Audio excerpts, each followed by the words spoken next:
Scott, Reese wasn't on the depth chart. What's his situation right now? I think it's still to be determined. He won't play this week.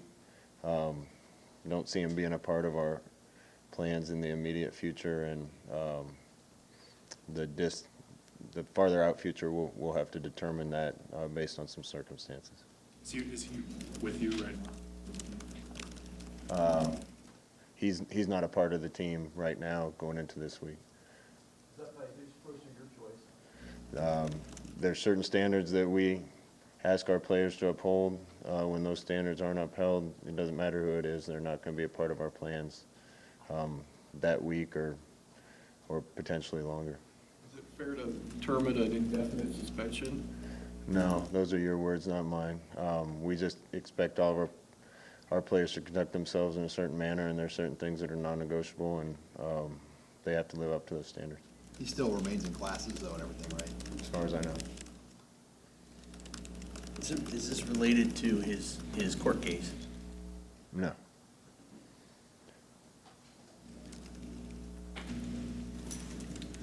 Did he practice Tuesday or Wednesday at all, or I mean, is he not practicing? He hasn't practiced last week, didn't practice today, but let's move on to football here. What about the backups behind him? How's the depth look there running back right now? Depth is getting a little sparse there, but the guys have been practicing hard. Obviously, Dedrick Mills is doing a good job. Wyatt Mazur should be back this week. He had a minor concussion and was out. He's back and healthy and good to go. Ramir Johnson still has a couple games to play in. Brody Belt, some other guys are there, and they're all getting reps this week. Is Ramir definitely a 4-game? I think you've said he is, but could it change if you really needed him? Yeah, I think it could change if circumstances change. We'd like to try to save the year if we can, depending on how the last half of the season goes. Dedrick played in two very different systems or seemingly different systems of your own. How has he progressed in running the kind of running plays you want him? He's getting better at it all the time. I think probably the big thing was the vision and a little bit of patience in running in our kind of scheme. It's not so downhill and hit right now. Saw how natural he was when we lined him up right behind the center and gave it to him. He's learning how to run in our scheme a little better, and I think he's been getting better every week. So he'll continue to improve. How much did you guys emphasize just the run game last week in practice? A bunch. Overall, I think we need to be more physical, particularly on offense. We worked the heck out of that last week. A lot of fundamentals, a lot of simple things, and hopefully it'll make a difference. Pickering was on the second line on the depth chart. Is he close? Yeah, as far as I know, he is. We got a whole army of kickers down there, and some of them are healthy and some of them aren't, and I can't really keep track anymore. Hope to get him back as soon as we can. I think from what I hear, he's getting pretty close. How are you feeling about your strength overall on offense? You know, the weapons that you guys have and what the readiness is going to be for the rest, starting this Saturday. We'll see. We're practicing whoever's healthy and up and ready to go, and we'll see who's ready and who's not come Saturday. How's Adrian been just kind of getting himself back, ready to roll? Adrian's been working hard to get back, and he's doing really well, working hard. It helps to have a bye week. It helps to have fall break here where he can spend a little more time rehabbing. So he's going to do whatever he can to get back. So you're pretty optimistic for this week, or hard to say right now? Hard to say. Overall, just how did you feel about what your team got out of the bye week and even getting away from the game a little bit and the practices that it came after that? What did you think about you came out of it? I was pleased with the bye week. I think there were a lot of fundamental things that we needed to clean up. Sometimes you get in the heat of the season, and some of those things can deteriorate a little bit. I saw some of those things operate at a pretty high level and really improve throughout last week. So, again, hopefully some of that back to the basics and fundamental stuff will provide a little spark for us and make us a little better at some of the things we need to be good at to be consistent. How much of a balance is there when you've got guys that have been banged up and missed some time, and you're trying to clean up details, and you're missing guys that have played a lot also? Yeah, obviously, we missed the reps with the guys that aren't able to practice, but, you know, the flip side of that is there's some young guys that got a lot of run last week in some of those practices, and those guys need to continue to improve and get reps so they can be more physical, play with better technique, and do all the little things right. What did Noah's practice, a week of practice look like, and where would you like to see him make a jump? Yeah, I thought, all things considered, Noah played pretty well at Minnesota. Couple mistakes and, you know, one or two plays here and there, but it's hard to find a quarterback who plays a perfect game. I thought he came in and did a really good job. Guys did good things around him, just not often enough, not consistent enough. And but we feel really good about Noah and where he is and his ability to run our offense. I know it's hard to throw freshmen into the trenches, but you mentioned Ben Hart and Piper last week, or how close are they to being usable, or do you think they could be? Yeah, you guys keep asking me. We're going to play guys when they're ready. All those young guys keep improving.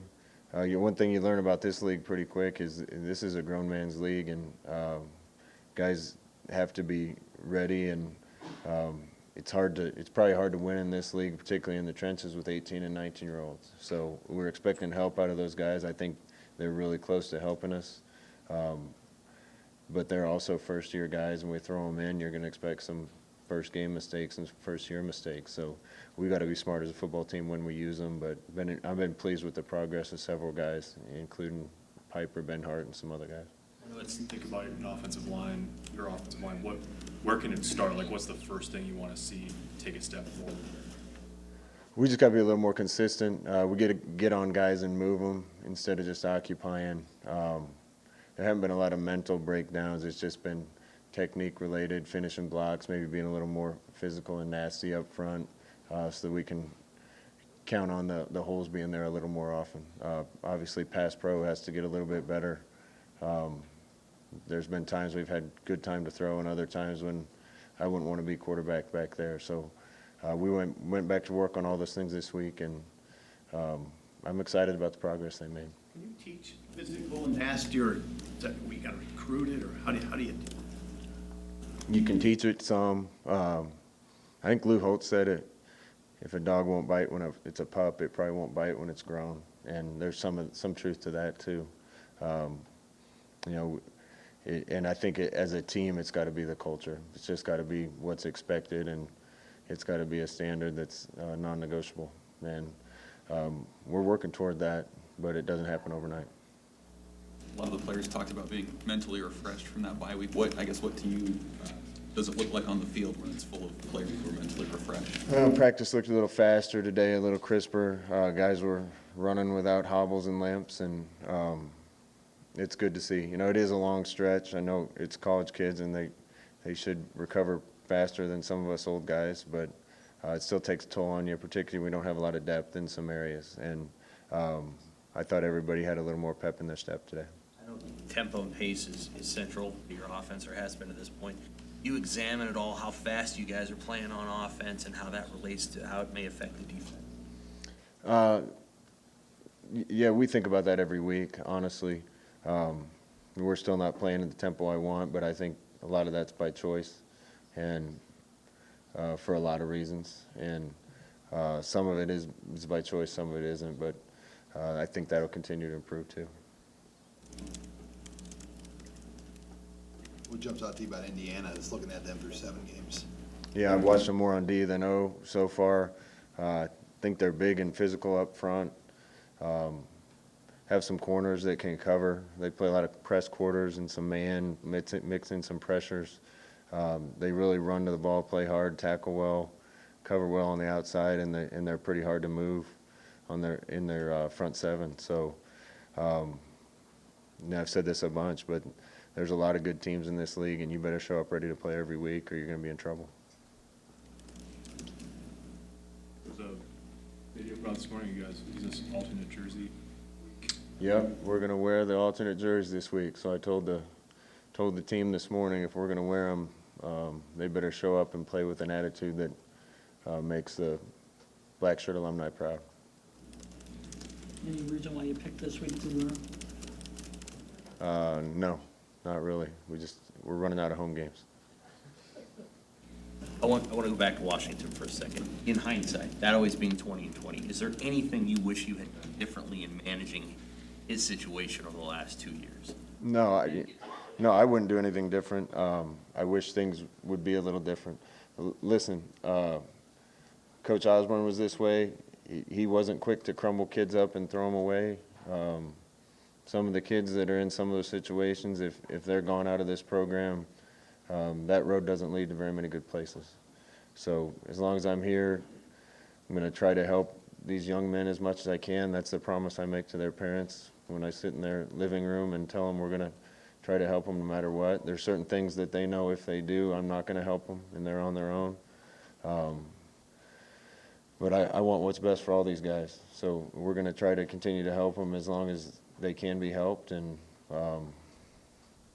there always comes to a point where you have to throw your hands up and say we tried.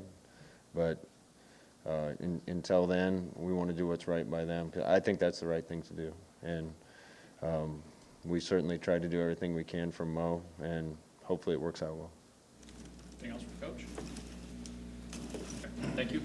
Thanks.